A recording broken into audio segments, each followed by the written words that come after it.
Right, ladies and gentlemen, I am currently in Shoppers on Queen Street West, and you can't believe the prices. What I'm looking at here, this is deodorant, ladies and gentlemen, for $10. It should not cost $10 to stay hygienically fresh, but it is what it is. I promise you, if we find anything cheaper, we're going to post it.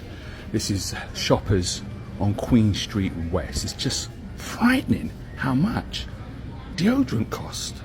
Why you shouldn't move to Canada. First of all, it's definitely not what you think it is. I think people really idolize Canada because they're comparing it to the US, but let's be honest, anything compared to the US is gonna look great. A lot of people think like, oh, well in Canada you earn so much money. Yeah, and you spend so much money. The cost of living there is absolutely insane.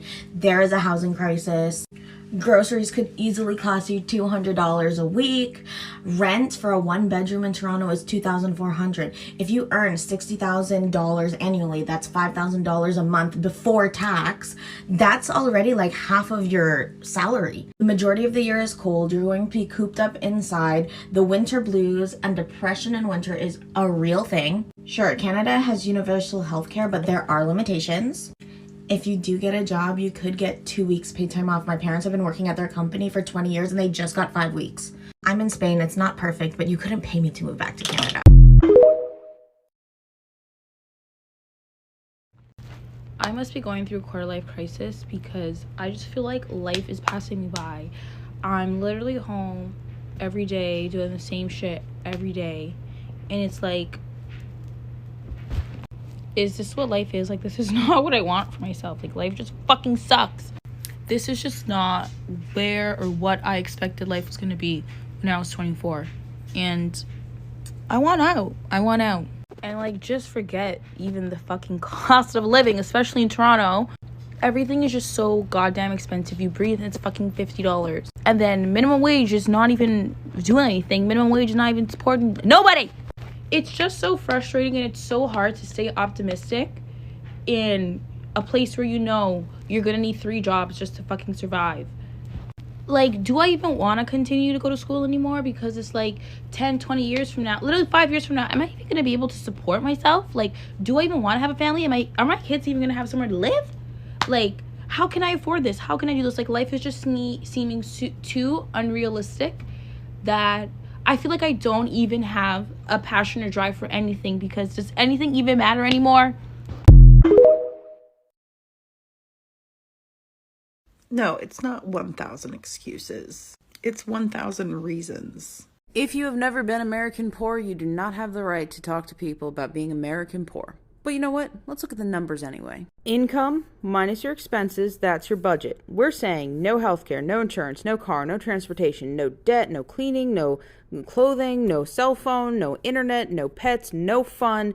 We're just looking at our wage minus our taxes, minus rent, minus utility, minus food, and that's what we have left over to budget. If you are working 40 hours a week in America at minimum wage and you are not paying any state taxes, just federal, and you're getting a 1-bedroom apartment, no extra utilities, just your electric and water, and you are eating at $10 a day, you are $11,979.60 short. Okay, cool. Get a roommate. You are still $1,179.60 short. Okay, but you know what? That's fine, because you can't even qualify for a 1-bedroom apartment because you have to make 3 times rent in order to qualify. So that would mean you would have to have 2 adults who are each making $30,600 a year. That is more than twice minimum wage. So for these states where they have a $10 minimum wage or a $12 minimum wage, that is still not sufficient for 2 adults to rent a 1-bedroom apartment. And that is still not counting being able to buy toilet paper and toothbrushes. So tell me, how are we supposed to budget our way out of capitalism? Go back to school and get a degree so that we can get a better job? How? These people make too much money to receive most federal assistance. These people make too much money to receive aid. These people don't make enough money to live, but they do not qualify for assistance. So how are they supposed to better their life? How are they supposed to save? These people aren't going to Starbucks every day. They can't afford it. You cannot budget your way out of capitalism.